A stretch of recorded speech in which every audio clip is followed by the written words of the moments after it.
کہ عامل جو ہے یہ نفسیات کو کیسے سمجھتا ہے، اور اگر نہیں سمجھتا تو یہ جادو اور نفسیات کے مریض میں فرق کیسے کرتا ہے؟ قاری صاحب آپ اس پہ فرمائیے گا، اگر کوئی شخص آ کے علامات ہی جھوٹ بتا رہا ہے پھر کیا ہوگا؟ جادو کی علامات دو قسم کی ہیں. ایک تو علامت وہ ہے جو صرف پیشنٹ مریض ہی دیکھتا ہے.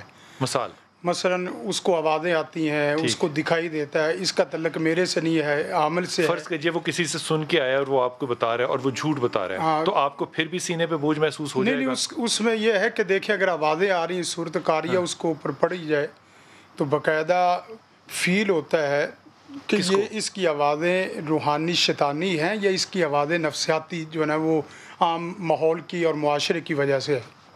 اور ایک جادو کی صورت وہ علامات وہ ہے جس کا تعلق مریض نہیں. میں جادو کی صورت کی بات نہیں کر رہا، میں یہ کہہ رہا ہوں کہ آپ کے پاس ایک شخص آ کے مکمل جھوٹ علامات بتاتا ہے اور وہ ہیں جادو کی، آپ کو پھر بھی سینے پہ بوجھ محسوس ہو جاتا ہے. یہ اگر وہ جھوٹ بھی بول رہا ہو تو پرفیکٹ عمل ہو تو مثلا ایک آدمی ویسے بہانہ بنا لیتا ہے آوازیں بہکی کہ اس کے اندر جنات کا سیب ہے، سایہ ہے، اور وہ جھوٹ ہے، پھر بھی بوجھ آپ کو لگے گا؟ نہیں، بوجھ نہیں، پھر اس کا پتہ چل جائے گا یہ آدمی جھوٹ بول رہا ہے. اس کی علامات آپ کو کسی شخص کے جھوٹ یا سچ کا پتہ چل جائے گا، ظاہر ہو جاتی، اس کی علامات کا ظاہر ہو جاتا ہے.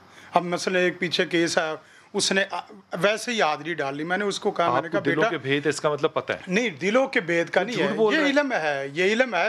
اس کا بھید والا مسئلہ خالد بن ولید کے پاس کیوں نہیں تھا؟ دیکھیں علم ہے، اور علم کا تو کوئی بھی مرض ہے، آپ کا میڈیکل مرض ہے تو ڈاکٹر کو بات نہیں کر رہا، میں کہہ رہا ہوں کہ دلوں کے بھید جو ہیں وہ دلوں کے بھید کا نہیں، یہ مرض کا تعلق ہے جس کا تعلق جسمانی ظاہر سے بھی ہے اور جسمان کی باطن